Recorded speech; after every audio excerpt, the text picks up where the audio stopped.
Tuesday it was hard. That's why I like But coming yesterday, today. it I just went to swelled up. my grandson. I may go today and get We're it. at the tournament this weekend. Oh, It's like What red they and need to hot do, we right need in to the middle put of some the more grass. shade out of JetBlue Park. I couldn't walk last night. Boy, How am I gonna hot. When I was in Tampa, we had Mobile sombrero. Yeah. Holy crap! That was like a grill. Oh. Now I can get it. I couldn't get All I it. did was, I don't even, I remember doing it, but I don't remember. That's where they live. That's where they make the plays. I went through that door, getting all the things. Yeah, exactly. You're right on that. You're 100% on that. Blue. Governor DeSantis. Governor DeSantis. It's Mitchell and my son. I got two balls. All right, who's water? This is my water now? I'm gonna stand for the pledge or anything.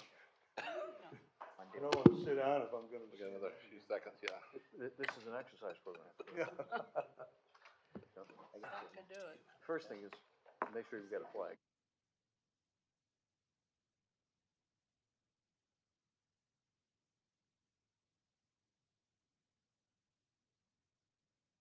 Special Port Authority meeting with the Board of Commissioners and Special Management Committee. If we could please stand for invocation, the Pledge of Allegiance. We have Pastor Steve Rhodes here. Pastor, thank you for your time this morning. Let us pray. We thank you, O God, for creating a way through Jesus for us to have your presence wherever we go. Lord, I specifically ask you to watch over those in authority over us today, our spiritual leaders, the leaders of our government, the leaders in our families, our employers. Lord, give them the wisdom and the grace. Watch over, protect them, help them to know and love you more. Also, Lord, today I ask you to watch over those in our community who are marginalized in our nation, and our world is desperate, Lord, for justice and reconciliation. So, Lord, please meet the needs of the poor, the weak, those suffering injustice who need help, who need advocacy and intervention. Lord, show us how we can be your hands and your feet to those who are hurting. I also ask you, God, to be present with the families of these, our leaders. Lord, bless them, keep them from harm. For those in our families who don't know you, O God, please meet them where they are, guide their hearts toward you. I ask you, God, to watch over our churches in our community. Give our pastors the wisdom and the vision, and bless everyone who steps foot into our churches and into the ministries here. Keep our vision rooted in who you are and moving toward your goals. I ask you, God, to watch over our city, our nation, our world. Lord, give us your peace. Peace among our neighbors, among our co-workers, and may we even have peace with our adversaries. Let us be a bridge through which you can bring unity and reconciliation. And last of all, God, I ask you to provide for our needs. We know that you sustain us. We know that you care for us. Therefore, Lord, we lift up to you our physical, emotional, and spiritual needs. Lord, we lay our cares at your feet. Thank you for loving us. Thank you for choosing us. And thank you for calling us. In the name of Jesus, we pray. Amen. Thank you. Please join the Pledge of Allegiance. Pledge of I Allegiance. pledge allegiance to the flag of the United States of America and to the republic for which it stands, one nation, under God, indivisible, with liberty and justice for all. Thank you. Thank you, Pastor, for your time. Well, good morning, everybody. I just came from the E Awards at the Hyatt Regency down there, and the Port Authority had a great showing. Ben, your staff, I think we had 3 tables from the Port Authority there. Sounds about right. It's great to see all our Port Authority employees being nominated for great customer service and hospitality. So, good. We'll go ahead and ask for public comment now. Any public comment on the consent agenda? We want the consent agenda. Items be pulled by discussion by the board. Commissioner Greenwell, welcome, and your first Port Authority Thank meeting. you. Thank you. Excited to be here. Any items be pulled from the agenda? No, Consent? I'm good. Commissioner Hammond, I have none today, Mr. Chair. Mr. Condelli, Commissioner Wing. No, sir. If I could ask for a motion for the balance of the items. So moved. Oh, second, Mr. Chair. We have a motion, we have a second. And any other discussion, any objection? Can I just make one comment? Yes. I just want Mr. Sandelli. everybody to know that, we continue to upgrade this group because Mr. Greenwell was here, stuff like early, if you remember my first meeting, I was late. And so- I was actually out there to meet him when he came in, when he drove in and stuff like Yeah, that. I was actually told, don't be late. I won't say who warned me though. Yeah, we talked about that yesterday with Mr. Sandelli. I think the first meeting you went to the main I building. went to the main building, I where's the meeting at? It's, oh, the training center. I said, what? So I drive over here and a few people, I go, oh, I guess I'm not late there. I walked in here, everybody stood up and clapped. The only aviator here couldn't find I an don't think airport. he'll ever be late again. He was standing there waiting on me at 9 o'clock this morning. I grew up a Yankee fan, he's a Red Sox, I was gonna let him fend for himself, but, we're a team here, so. We have to do the Welcome, Top Mike. Gun treatment to you though. Yeah, that's right. Yeah. So we had a motion, a second. Any other discussion? Any objection? No objection, motion carries. Move on to the administrative agenda. Item number 1.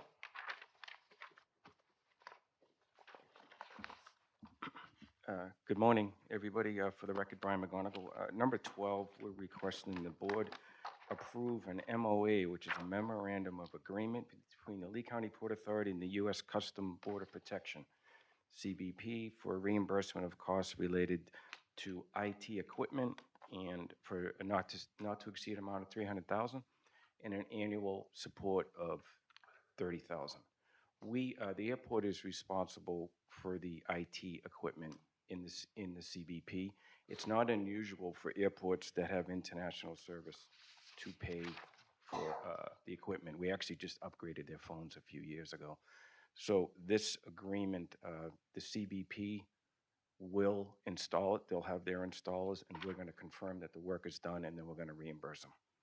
It's not for $300,000. Great. So Any questions for we're staff? glad to on do this that. agenda item? Any public comment on this item? Come back to board for action. Motion. I'll move approval, Mr. Chairman. I'll second. We have a motion. We have a second. Commissioner Sandelli. Any other discussion? Any objection? Motion carries. Item number 13. Thank you. Administrative. Number 13 is we're requesting the board approve a non-participating airline airport use permit with Breeze Aviation Group. Breeze Airlines started here back in June, nonstop service to Charleston and Vegas. This is the standard month-to-month agreement, airline agreement with Breeze. Great job on that. Any discussion or questions for staff? Okay, any public comment on agenda item number 13? Come back to the board for action. Move approval. We have a motion. Second. We have a second from Commissioner Wayne. Any discussion, any objection? Motion carries. Number 14, administrative. Thank you. Number 14, we're requesting the board approve a Southwest Florida International Airport food, beverage, and retail concession lease with Parodies Shell Factory LLC. A little background here. Since the terminal opened, Parodies has been our primary retail operator, and they have a couple of food and beverage. They actually have Dunkin' Donuts, and Host is our primary food and beverage. The staff, we presented to the board last year. The board endorsed our plan to retain Parodies as a food and beverage and retail, and retain Host and go on the street for a hybrid, which we're currently in the process of doing. So this is Parodies agreement coming back to you, and just to, at the end of the day, when this new concession program is done, Parodies will refresh all their units. Parodies will have 21,000 square feet when they're done. They're going to have 6 food and beverage units and 13 retail, and approximately 4,900 square feet of storage space. The term of this agreement runs to 2035. Where the concession fees to us are anywhere from 12 to 18%, and there's a MAG, a minimum annual guarantee of 58 cents per employment. So we're excited about this one, and you'll see Host hopefully at the next board meeting. Great, thank you. Any questions for staff on this item? Just one question. If I understood from the briefing that all 3 entities will do food, beverage, and retail? That's correct, Okay. yes, which is different than what we have right now. Yep. Any other questions? Any public comment? Item number 14. Come back to board for action. Motion to approve. We have a motion and a second by Commissioner Hammond. Commissioner Greenwell made the motion. Any objection? No objection. Motion carries. Number 15. Yeah, thank you. administrative. 15, we're requesting the board approve a PSA, a professional service agreement with Commercial Property of Southwest Florida.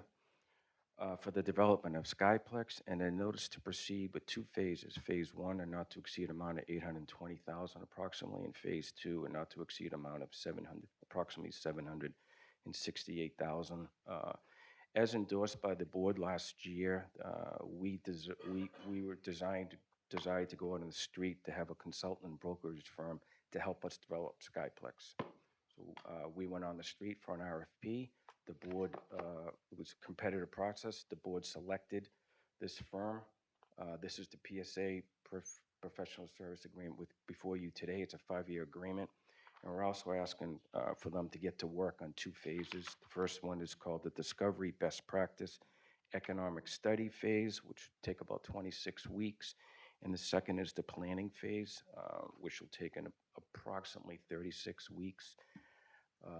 So we're excited to get these guys to work. They're here, Don and Gary are here if you have any questions. And at the ASMC meeting last month, they asked for updates on the phases. So we'll have them come back and give you updates on their progress throughout. Any questions for staff on this agenda item?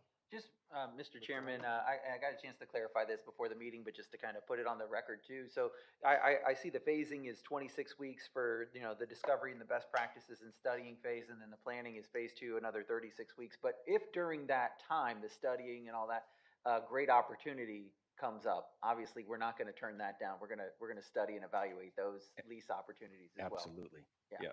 Yeah. Okay. You bet. Yep. Good. And then after those phases, they'll come back with phase 3 and 4, and we'll come back to you. We don't know what exactly those 2 phases will be, but we'll know much better after these 2 are done. So you'll see us back with more. Excellent. Yeah, thank you. Any other questions? Any public comment on this item? Okay, we'll come back to board for an action. Move approval, Mr. Chairman. We have a motion and Commissioner Hammond and a second by Commissioner Sandelli. Any other discussion? Any objection? Motion carries. Thank you. Number 16.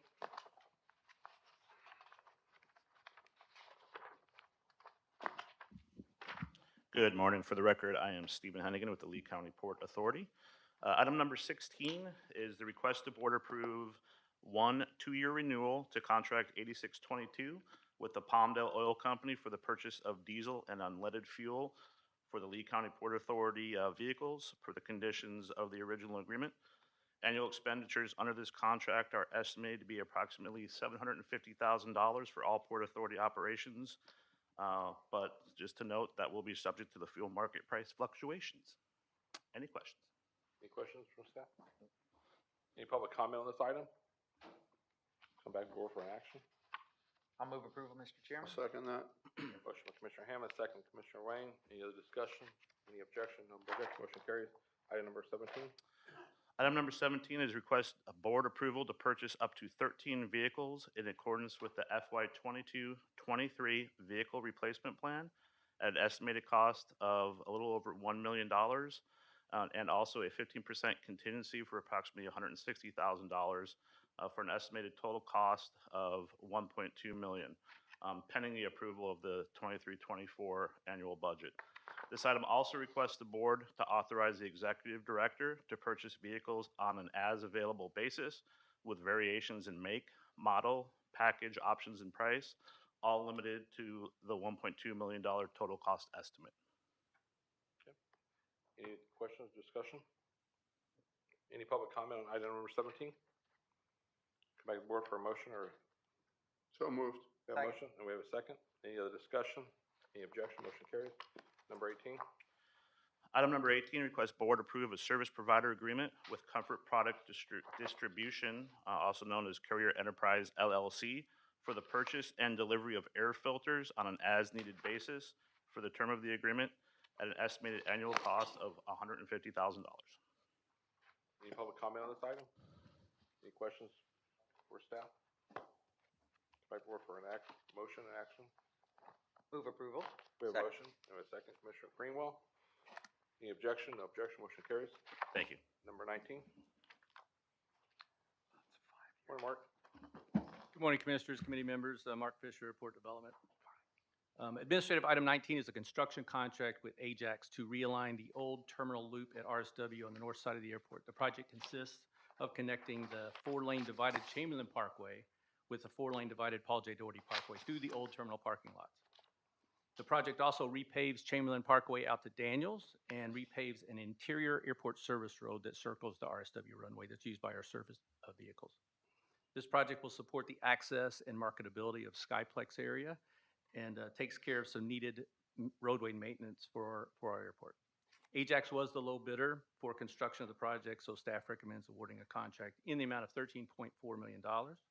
With your approval today, the project should be done in early 2024. You have to answer any questions. Any questions for staff?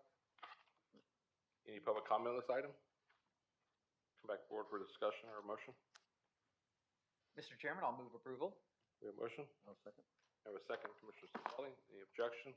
No objection, motion carries. Number 20. Your next agenda item is related to that same project that I just mentioned, rehabbing and realigning Chamberlain Parkway. This item is to provide construction management of the project. OAK was previously competitively selected by the ASMC and the board, so this is a contract coming to you to perform this work. You have to answer your question. Any discussion or questions for staff? Any public comment on this item? Come back forward for action. I'll move the item. Second. Wayne, motion, Commissioner Hammond, second. Any discussion? Any objection? Motion carries. Number 21. And this is the third contract for that Chamberlain Road project I previously mentioned to provide engineering services and support during the construction phase of the project. Johnson Engineering was the designer of the project, competitively selected by the ASMC and board. So this is a construction phase contract coming to you for approval. Okay. Any public comment on this item, number 21? Come back to the board for any discussion or motions. I'll move the item. Second. We have a motion, we have a second, Commissioner Greenwell. Any discussion? Any objection? No objection, motion carried. Number 22. And your last administrative item today is a state of Florida Job Growth Infrastructure Grant from the Florida Department of Economic Opportunity in the amount of $4.2 million that will be applied towards the construction of the Chamberlain Parkway repaving and realignment project. This grant came to us after the ASMC meeting, their last meeting, but FDOT asked us to get this in front of you as soon as possible to secure the grant funds, so that's why it's before you today for approval. Do you have any questions? Any questions for staff? Mr. Chairman, I'll just share, I want to thank Dane Eagle with the Department of Economic Opportunity who helped us out very much through this grant process, and also thank the governor very much too for the support of RSW. Thank you. Any public comment on this item? Come back to the board for an action. I'll move approval. I'll second that. We have a second, Commissioner Wayne. Any other discussion? Any objection? Motion carries. Thank you.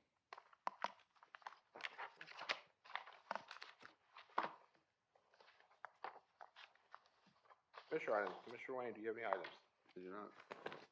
Della? No. No appointments either? Okay. Not have any? Commissioner Hammond? No items, no appointments? Commissioners? Chairman, I do not. Okay. Comments from the Special Management Committee. Who's the chair now?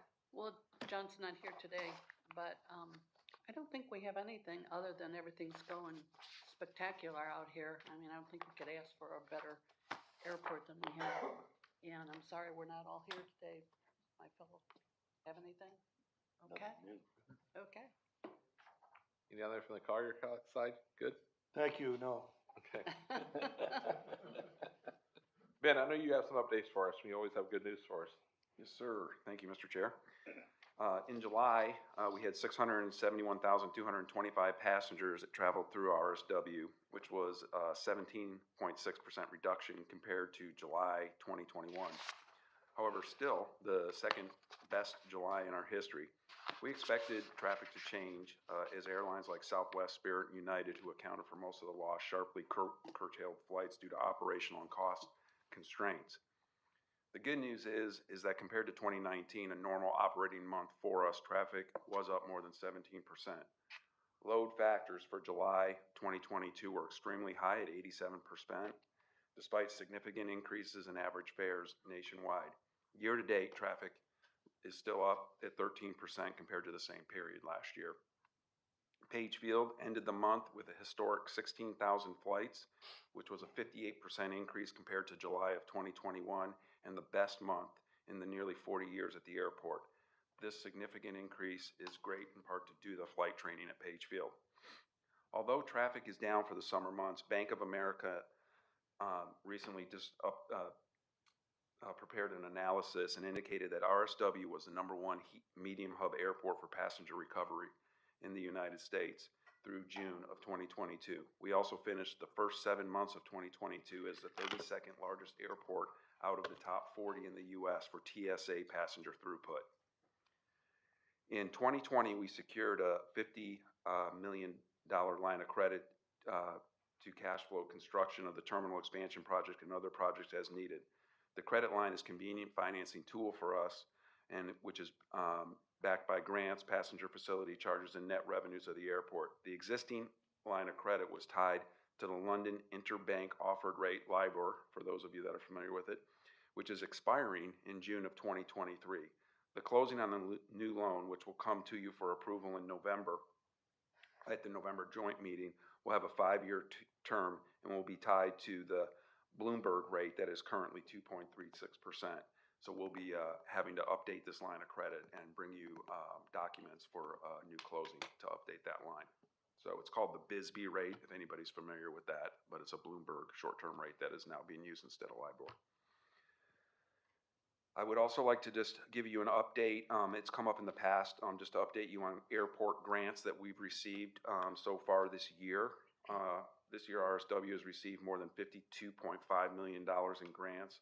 $12.3 million came from the Florida Department of Transportation for the Air Traffic Control Tower and Terminal Expansion Project. $37.5 million came from the Federal Aviation Administration, which were distributions from the CARISA and ARPA funds to offset airport operating expenses and provide some concession relief for our tenants. We also received $2.7 million from the Transportation Security Administration for money owed on the baggage handling system from way back. And we've also received for costs associated with the APD K-9 program. In addition, we just received $148,000 from ARPA funds to offset operating expenses at Pagefield. So I just wanted to give you an update on all the grants that we received so far to date. And lastly, I just wanted to mention several months ago, our air service team, Brian Solis, Carol Obermeyer, and myself, along with our chairman, had the opportunity to go to Frankfurt, Germany to meet with Eurowings and the CEO, Wolfgang, and his senior leadership. And we had very successful meetings with them. And just to get an update on how they felt the service was going, and they were very pleased with how things are going overall. Europe continues to struggle with labor and shortages as well, but things are going very well. And I don't know if there's anything you wanted to add. It was a great trip. I guess with Carol and Brian and you there.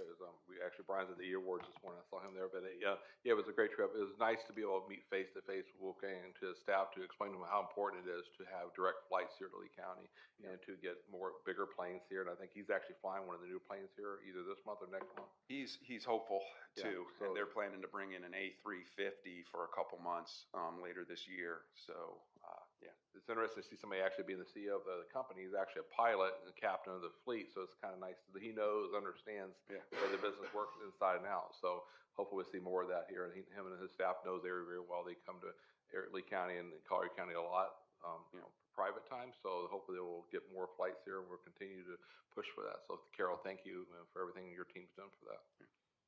That's all I have, Mr. Chair. Thank you. Port Attorney. Richard? Nothing today, Mr. Chairman. Nothing. You're quiet. Okay. Any public comment on any other matters? Okay. Well, thank you. And I think we'll adjourn. We have a workshop though. Yeah. Okay. So we'll go right into the workshop. You may need a break or anything. Can we just go directly into the workshop? Okay. Go directly into the workshop.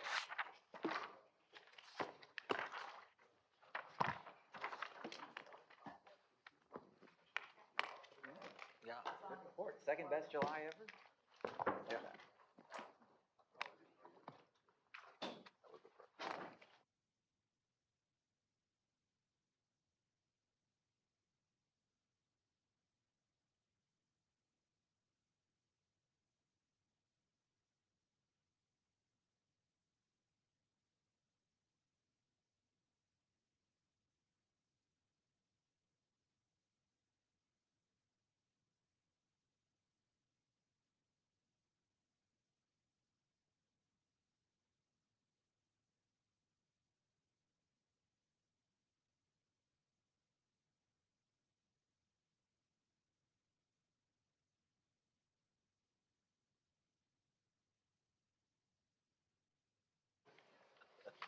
Again, Mark Fisher, Airport Development.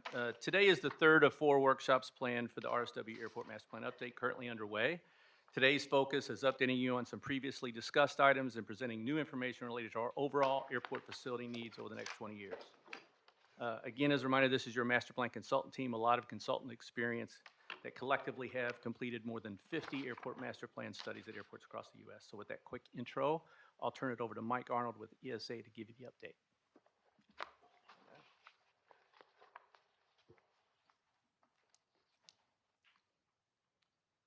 Thank you, Mark. Good morning, everybody. Glad to be in front of you here again today and give you an update on where we are in the process and get your feedback as we continue to progress. As a reminder, the master plan is roughly a 2-year timeline. Notice to proceed was issued back in May of last year. We've been before you 2 other times leading up to now, presenting the existing conditions, the forecasts, the initial gate alternatives analysis, and then ultimately the gate refinement analysis. We also presented the North Area Plan and the runway demand and capacity analysis. We're going to get into the facility requirements and early preferred concepts in today's presentation. Just a quick reminder of a couple definitions since we do have a new commissioner here today. Enplanements, an enplanement is a departing passenger. Total passengers are all arriving and departing passengers. So essentially enplanements times 2. Aircraft operations are a takeoff or a landing, and total operations are the combination of all takeoffs and landings. So we developed a forecast of future activity to use in helping us understand how the facility needs might evolve over time. And as presented in September 2021 on the left side of the screen, this is the forecast that was approved by the board for use in the master planning and contemplated for use in the master planning process. Through coordination with the FAA, a very slight adjustment was made to that forecast to better reflect the most recent information available, and the year projection was shifted by 1 year. So you can see that now we're projecting between 2026 and 2041, annual passenger enplanements growing from about 6.1 million to 8.7 million, total operations growing from 105,000 to 136,000 by that 2041 time period. Of that 136,000, 121,000 or so of those would be commercial aircraft operations. As we look at how we plan facilities for an airport, we're using planning activity levels, and the use of planning activity levels are key to different thresholds, both enplanements and operations. And as activity evolves at the airport, and we reach these activity thresholds, we can understand what the facility's needs would be associated with each of those. While we have them initially indexed to a year, because economic conditions change, things may grow faster or slower. It allows us to accelerate or slow down based on when we hit those actual planning activity thresholds. As we look at and talk about facility requirements, they're basically the key component on top of the forecasting side. We start with our inventory, that's the baseline conditions. We look at the projected activity, and then we look at the deficits of our facilities. So what are our facility needs based on that forecast activity? Where are we now, and what do we need to develop to be able to accommodate those facilities? We look at industry methodologies when we calculate that. We look at operational characteristics specific to Southwest Florida International, and we look at industry trends. What's going on in the aviation industry and how are things evolving there? Ultimately, we look at alternatives and different strategies for addressing those facility needs, and today we're going to be presenting some of the early preferred concepts as a result of that alternative analysis. All of that information is ultimately refined into an airport layout plan and a capital improvement program. You'll see some projects that I'm going to identify today with general timeframes associated with them. But during that CIP planning process, that's where we really refine the exact timing of the projects and how that will lay out, how the phasing ultimately will lay out.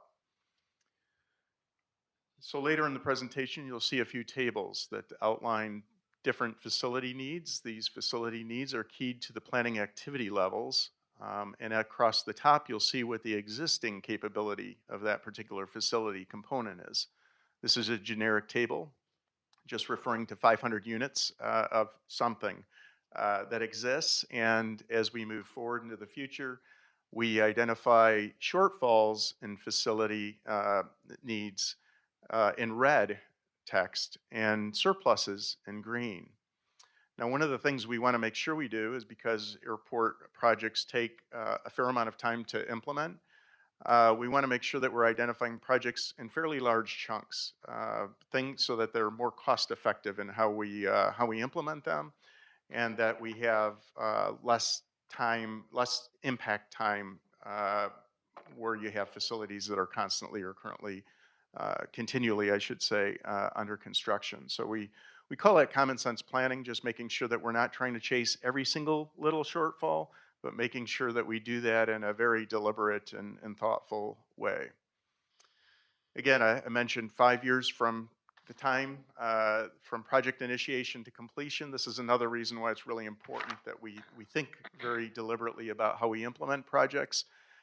It really takes from the time detailed planning is completed and we go through the hiring of a design and construction manager, developing the funding plan, through design and permitting, ultimately through the construction phase, which generally runs plus or minus 2 years, given the project, about a 5-year time frame. So again, we want to make sure that we're keeping that in mind as we identify these different projects. I'm going to talk about some of the previously discussed facilities, specifically the parallel runway, the North Area Plan, and the gate needs, and just touch on those briefly before I get into some of the new facilities. As a reminder from the last presentation, we're looking at the new runway need, the need for that new parallel runway coming around online in around the 2043 timeframe, with effort in earnest occurring in about the 2038 timeframe. In advance of that, we'll want to keep the permits alive and make sure that we're continuing to maintain that, so that we're in a position that as activity and demand require, we can move forward with implementation of that project quickly.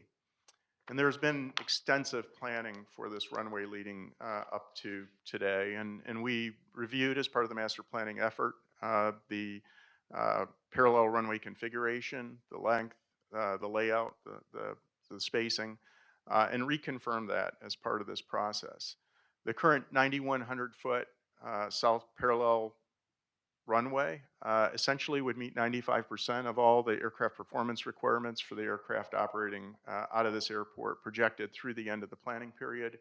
The 5,465-foot runway spacing provides not only for simultaneous instrument landings in poor weather conditions, but it also will accommodate additional terminal expansion because of that spacing.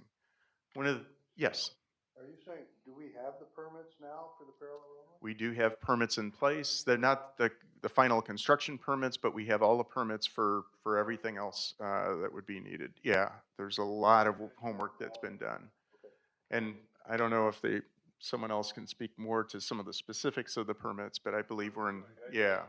I had a question, sorry. Yes. So this might be more to actually Brent, because I'm going back and Noel and everybody else has been here for a long time. So I remember sitting here 8 years ago, and we talked about the second runway, and then it was 7 to 10 years out in 2012 and 13, right? Yeah, we saw, yeah, go ahead. I'm sorry, we thought, but what's changed in this? Why move the fire station, the tower, all this stuff has been, the last 8 years been working towards that, but now you're saying 2043 for completion, starting in 2038. That's still 15 years out. Yeah, it's basically because of how the aviation industry has evolved. We had a lot of aircraft activity, a lot of focus on regional jets and smaller aircraft back with, in the early teens. But because of the last recession, we saw a lot of consolidation within the airlines, and the airlines upgauged their aircraft. Every commercial aircraft now is carrying a number of additional passengers. It has a lot more, those aircraft have a lot more capacity. So we're actually moving a lot more passengers with a lot less operations. And that wasn't something I don't think that was anticipated at that point in time. What the effect would be on the airline consolidation, many of those smaller regional jets being taken out of play, and the shift to these larger passenger aircraft. been the last few years, have they been using smaller aircraft? That's something we just talked about 2 months Yeah. ago in Germany about trying to get larger aircrafts instead of Yeah, smaller no, aircrafts. Mr. Chair, Mike's exactly right.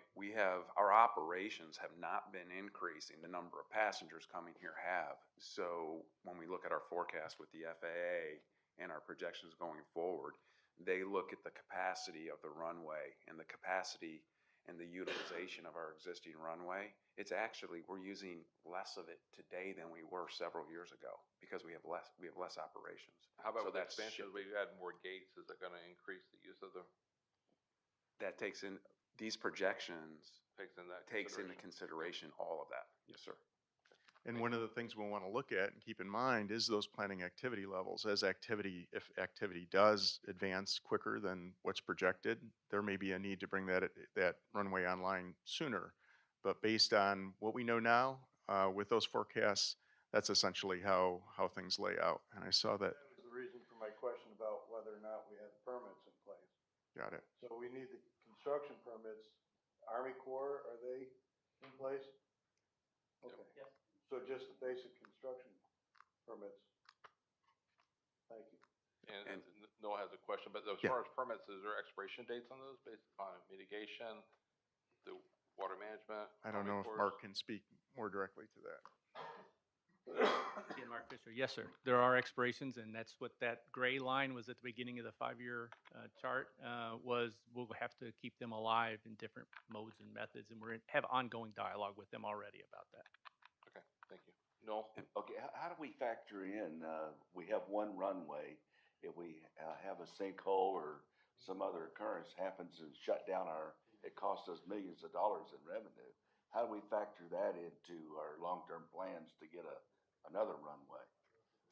Yeah, I think there's actually been a lot of study related to that leading up to the timing and trying to justify the runway. The airport is operating with a single runway now, so if it does go down, that's a challenge. Rehab of that runway does create challenges as well. Previously, the airport operated on the parallel taxiway for a period of time to allow the runway rehabilitation to take place. But those are operational considerations, and those are things that have been discussed with the FAA previously in trying to justify moving forward with that runway maybe in advance. But based on where we are today, that would be the timeline that we're looking at late in the planning period. Yes. I think I was going the same way. We still only have one runway. Right. And obviously concerned, as I know we've used the taxiways, whatever. Aircraft are changing. We're talking about larger aircraft. Does that alternate option of taxiways, does that still work with some of these larger aircraft? It does. The aircraft wingspan hasn't necessarily increased. The actual aircraft fuselage has increased. So those aircraft are longer. Many of the aircraft, the Group 4 aircraft that we're operating in the fleet, are phasing out. We're seeing Group 3 aircraft being the prevalent aircraft that are moving forward, and those Group 3 aircraft are moving a lot more passengers as a result of those extended fuselages. So we're not necessarily seeing the larger aircraft. We are projecting in the forecast need to accommodate Group 5 aircraft. Many of those aircraft would be on your overseas and charter type operations. One more question. We're talking about our airport here. We're putting all the pieces together. I'm always concerned about competitive pressures. Are we seeing changes that have to be considered, whether it's Sarasota, Fort Lauderdale, so on and so forth, that may impact who we are, what we're doing, and how we should look at planning, perhaps just contingencies a little bit differently? I don't want to lose to somebody else, you know. Right. And Sarasota, Punta Gorda, some of those have the Allegiant market, very targeted towards the leisure traveler as well. Whereas RSW really has the mainline carriers and the international activity, more opportunity for that. I know you're constantly looking, the airport's constantly looking at the strategies relative to air service development, and I know I saw a couple notifications of new air service that's being added here at the airport, so I know that is very front of mind for them as well. I just don't want to get myopic on here. Obviously, this is our field. I want to continue to go in the right direction with it, with contingency planning. Thank you. If if I may, and maybe this is a question for Mark, are the taxiways stressed for the same weight limitations as the main runways? I should say main runway. Again, well, the cross-section isn't the same because landing has a lot more impact than, but for taxiing, yes, it's the largest aircraft, the Group 5 aircraft. It's all strength. The Group 5 is A3, yeah, all the things that are coming. M3, I'm there's not a sure the question. measure, I can't remember what it is. PCI? There's a lot of those, but again, the cross-section for all of our taxiway systems and the one that Mike's talking about that we're planning would accommodate the largest aircraft that we anticipate operating here through 2041. Okay. I don't know if that answers your question. Sort of. Okay. I guess what I'm wondering if if somebody drops a bomb on 614, or 64, I mean, how do we operate on a taxiway? Do we have the stress, is the concrete and the surface stressed for landings and takeoff? We have done a lot of studies over the year, theoretical, what if a crash happens in the middle of the runway or the end of the runway? Can you take off over the crash? What if it's a sinkhole? We've done it. It depends on where the sinkhole, there's so many variables that could happen out there. But we also did an analysis that we think we could have the airport back up and running with a sinkhole in the middle of the runway within a day or two. So it may make national news, but we're not going to be out of business, even with one runway. And you got to remember, when we're talking to the FAA and all these funding agencies, San Diego is a single runway. London Gatwick is a single runway. So that there is the challenge that we have in Washington justifying funding that we're a single runway airport. Yeah. Okay. And I'd like to just add, just for clarification, that's a risk that we obviously pay attention to. You know, having one runway, you do have that risk. We do insure ourselves for that. We have business interruption insurance. So obviously, during that period of time, the day or two of lost revenue that we have, we are covered financially for something like that. So We had a blown tire, I think it was, it happens. within the last year. Oh yeah, it happens. And did we divert traffic? It happened in the middle of the night, as I recall. I don't recall, but it's very possible if, depending upon how long it took us and what time of day it happened, we may have diverted traffic. I don't recall. I think it was 2 o'clock in the morning, as I recall. Doubtful then. Doubtful there was any diversions. Thank you. Just a follow-up question on your B&I. So our B&I policy kicks in day one? Mhm. We don't have most policies have a 2-week, 30-day waiting period. So ours is day one? I'd have to confirm, but I believe it. Yeah, we have to confirm that. Yeah. Yeah, most Okay. BIs, having come from the industry, you're not gonna find them day one. I just wanna make sure Okay. we're aware of that. Okay, contingency. yeah, understood. Yeah. Okay. Continue, sorry. Thank you. All right, thank you for the questions. Sorry about the interruption. No, you're fine. One of the things to note, though, is that as we reviewed the parallel taxiway system for the new runway, we've made revisions to the taxiway layout based on the latest FAA guidance and design circulars. So there has been modifications to that layout and fillet design based on the latest standards. As we transition to the north side of the airport, the North Area Plan, we looked at what does the North Area Plan need, at least through the planning period, to support that. We're recommending preservation for an ultimate apron edge taxi lane that will connect all of the North Area Plan areas, the ramp areas. We recommend that be designed to accommodate the largest aircraft operating at RSW, to provide flexibility in how that ultimate area gets utilized. We're also recommending relocation of taxiway A5. Right now it's shown in the graphic as a red taxiway connector. It's fairly narrow. We're recommending widening that and shifting it to the west to comply with FAA design standards. As we transition to the terminal area, we've talked about the existing facility previously, 27 gates. As we look through PAL 4 2041, we see the need for approximately 45 gates. We know we have the Concourse E project that's currently underway. That achieves 14 gates that essentially will get us through 2036. So we do see the need for an additional gate expansion in around the 2037 timeframe to get us through the end of that 20-year planning horizon. So about 5 gates in 2037 or so. Right now, we're anticipating that expansion would be best suited with Concourse E. Concourse E is currently under design.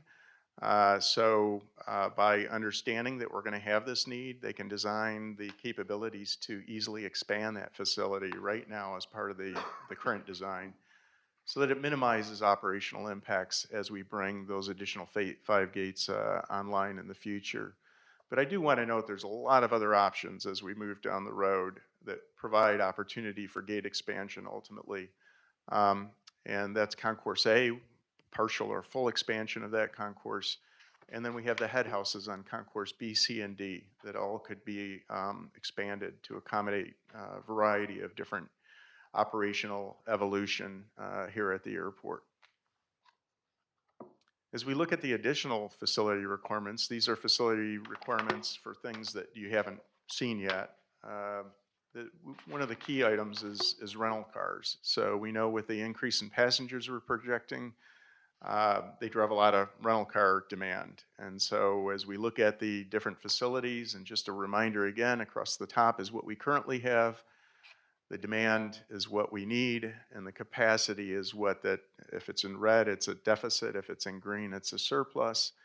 By 2026, we're going to have deficits in almost every category of rental car activity or area. Quick turnaround spaces, ready return spaces, maintenance bays, fueling positions, with the exception of wash bays. So there's currently a project underway in the detailed planning process that's looking at bringing on a first phase of rental car expansion in 2028 that would get us all the way through 2036 or so. To get through the end of the planning period, we'd need a second expansion in around the 2037 timeframe. This shows some early preferred concepts of how and where those facilities would be located. There would be relocation of the service facilities from the north side of the airport in 2028 as part of that initial project, place them in much closer access to the terminal area.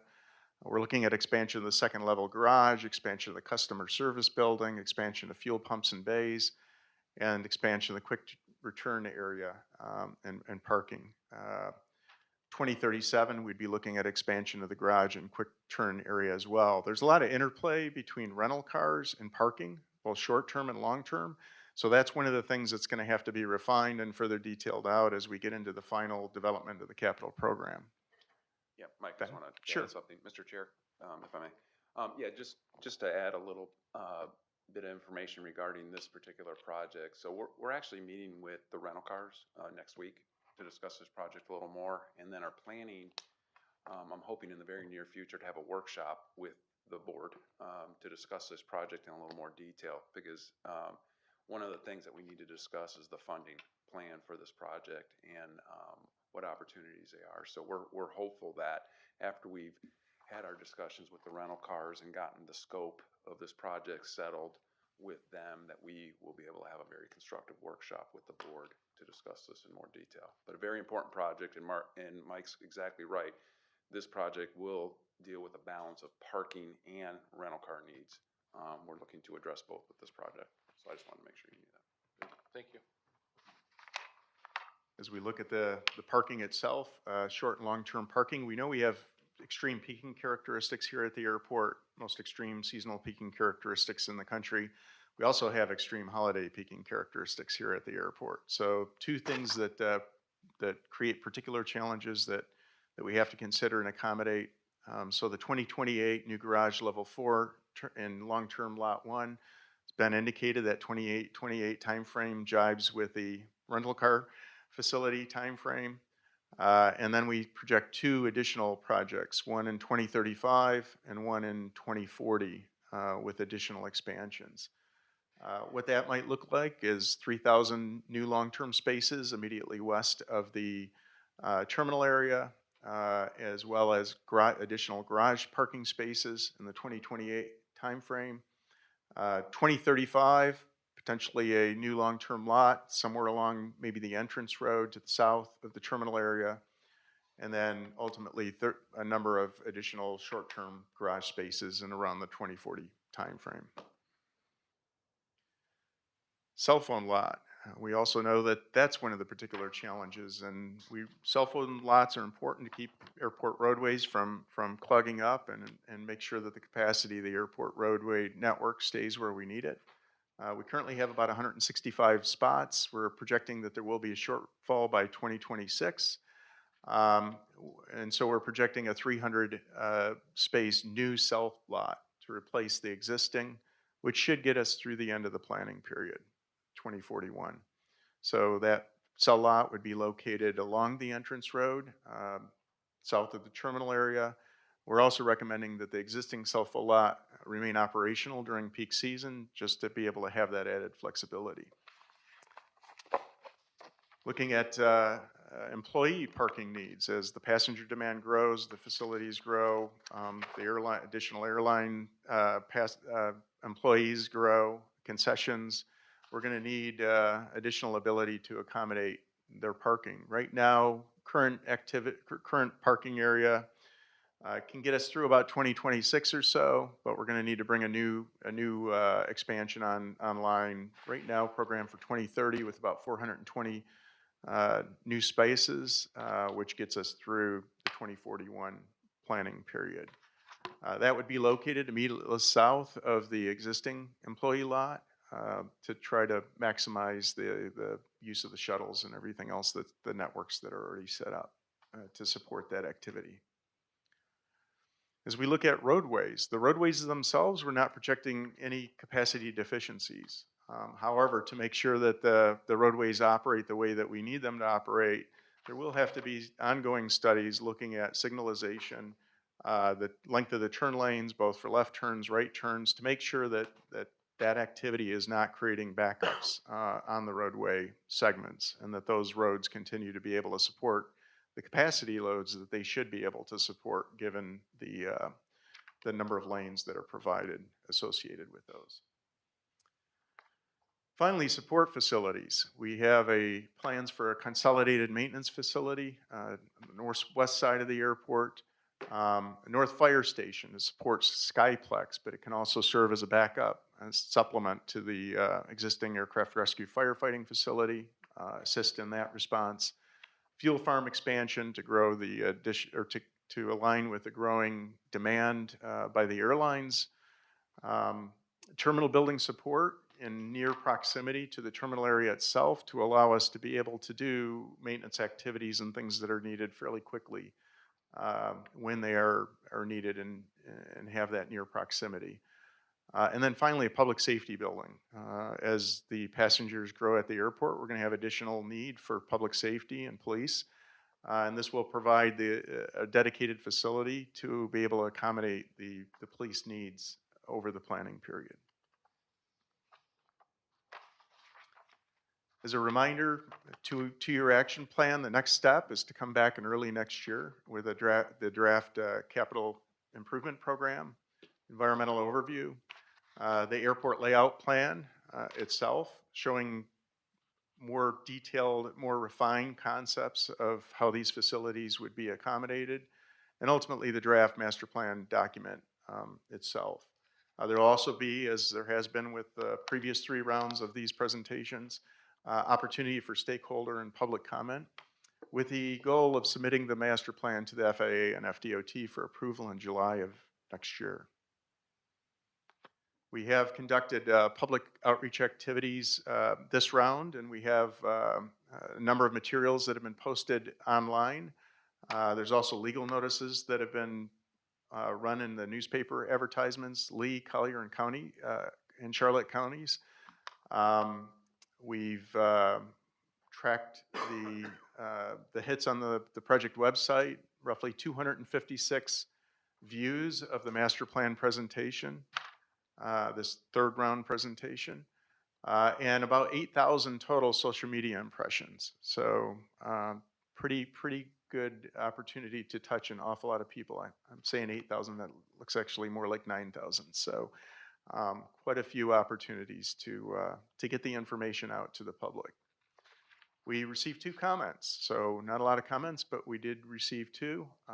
One referencing that they appreciated the cell phone lot plans, and they were interested in more dining options after security and room for additional sky lounges at the airport. The second commenter talked about longer runway, would like to see the second runway be longer than the 9,100 feet that's planned, but as we looked at it, it accommodates 95% of all the projected activity, and it seems like a good, reasonable length when you consider the length of the existing runway at 12,000 feet can accommodate 100%. Talked about would rather have 1 cargo area than 2. We had talked in the previous presentation about the North Area Plan and how the different areas in that North Area Plan would be laid out, and that the concourses should be named alphabetically. So there's a disconnect here because they will be named alphabetically, so I'm not really sure what that comment related to. Some comments about the parking lot locations and the timing of parking lots, and then desire to add more gates, make RSW a hub for more airlines, see more activity in and out operating at the airport itself here. So that's really all I have for you today. I'm happy to answer any additional questions for you if I can. Any questions? Comments? Thank you for the information. Great. Thank you. Ben, do you have a follow-up or anything? No, sir. That's it. That's all we had for today. Anything else? Any questions before we adjourn? The only thing, I just really appreciate the opportunity to see it, and to see it, before we even get into the comment period or while we get into the comment period too. Now we can, feel like we're fully versed in it and can talk with the public about it. And I know many of us share things on social media, share it with our constituents to get their feedback and their comments on it. So yeah, I appreciate this presentation. And you will see it one more time, a 4th time before we would wrap this up with, obviously with the board's approval, then it would be sent off to the FAA for approval, so. Right. Well, how would we fund the expansion of the cell phone lot? As I recall, some years back, we had some problem with the cell phone lot itself in terms of security and activities that were going on in the cell phone lot that were hard to police. So I'm wondering what funding source do we have? Where does that come from to fund the expansion? Because we don't charge anything for the cell phone lot. So, it's a good question. We haven't determined what the funding sources would be. That's probably, I can't remember exactly what time frame that was. It was probably at least 10 years out. So we have not identified it. It would hopefully be able to get some sort of state funding that would help us pay for it, but otherwise it would be funded as part of either a larger project or funded through airport discretionary funds, reserves, where we would then obviously amortize that back to the airlines at some point. But we haven't gone that far yet. This is more identifying the locations and the time frame of when we need it. Well, we had talked about the filling station serving that need, a lot of the need that we had at the cell phone lot. And Is there a possibility to expand the parking available at the service station? Yeah, well, there is a possibility to do that. The problem from an operational standpoint, when we've looked at that, and Mark, if you want to, you can jump in here, but is bringing all of that traffic to that congested area already, bringing more of it. So the idea was peeling off that cell phone traffic, cell phone parkers, if you will, sooner on the roadway system, as opposed to bringing them up all towards that already what we would consider somewhat of a congested area where the gas station is, the Dunkin' Donuts is. So that type of traffic. Cell phone lots sometimes are very, very far from the terminals. And we were thinking that maybe from a planning perspective, we peel it off sooner. That was it. But would still use that parking area is still available, obviously. So. And in any of these plans, is there any plans to take a further look at solar to generate a lot of our power? Because our power costs are over $1 million a year, and Is there any opportunity to include solar with any of these projects? We have not included any direct solar projects at this particular time. We had solar here, I think we took it out in 14 or 15. We had some do have a solar little bit of panels. solar over at Page Field on our bulk hanger, I believe. Yeah, yes, but it was, But we looked at solar, a lot of several grant money, years ago. a lot of yeah. grant money for that solar. Yeah. Again, Mark Fisher. Not as part of the master plan. We're continually looking at solar. We've had multiple conversations with, earlier on, Regenesis, who did the FGCU solar field. We've talked to Tesla. We've talked to all that stuff. But in the state of Florida, it's just very difficult, unlike other states that have a lot of credits and benefits. Florida, with the current laws, don't let us sell electricity. So it's very tough for us to recoup any investment within the first 20 years. We're going to continue to look at it. We want to be green, but not if it's so costly that it ends up passing that cost on to our airline business partners and passing. Remember Bob brought it back to us a few years ago, by 13 or 14 or 15, where we had solar. It did away with it because it was costing us more money than it was to keep it. Well, Yeah, the financial plan that we looked at was, by the time it was gonna start actually saving us money, we were gonna have to start replacing panels. Right. So it was really gonna be, we weren't, financially, there wasn't any benefit to the airport. Hopefully things change in the future where it's more beneficial financially, because right now. Things are improving, it's just in the state of Florida, it just has not been economically beneficial. Well, we just keep hearing, the cost of solar keeps coming down to where it's competitive, and I didn't know whether the current prices are competitive or not without taking a hard look at it. Not yet. They're not. Again, we continue to monitor that, but it's just not yet. The cost of equipment and the recouped investment, and then we pull on a lot of electricity, so we have a bulk rate. So it's just not cost beneficial to us at this point in time. But we're going to keep evaluating as those initiatives continue. Thank you. Any other comments? If not, we'll be adjourned. All right. Okay, we're adjourned. Thank you. Very well done, Mr.